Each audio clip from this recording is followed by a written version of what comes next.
The last train to Ashford had only 3 passengers when it left London. Mara made 4. She hadn't meant to board it. The departure board flickered, glitched, and for a split second showed a platform number that didn't exist. People around her didn't seem to notice. They flowed past like water around a stone, but Mara saw it clearly. Ashford, las 11:17 de la noche. Platform 0. Platform 0 was at the very end of the station, beyond a dim maintenance corridor that smelled of rust and old rain.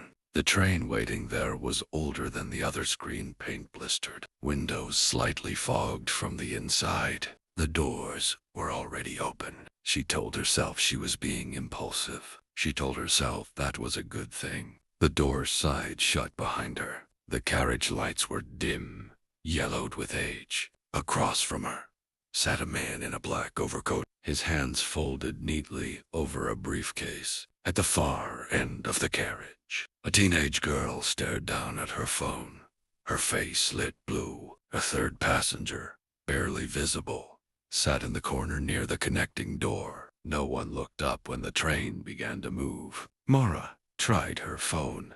No signal. Not even the comforting lie of one bar. The train slipped into darkness.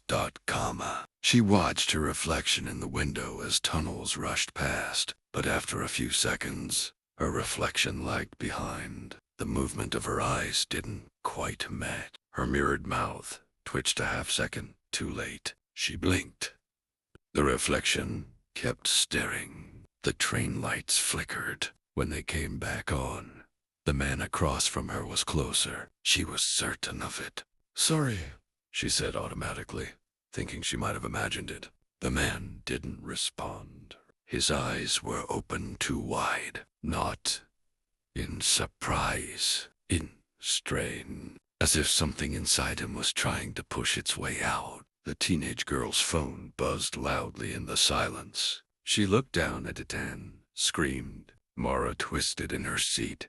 The girl's phone screen wasn't blue anymore. It showed a live video feed. The inside of this very carriage. From the ceiling, the camera angle drifted downward, focusing on the top of the girl's head, then slowly panning toward Mara. The girl dropped the phone. It hit the floor, face up on the screen. The perspective lowered further, crawling, slipping between seats. The third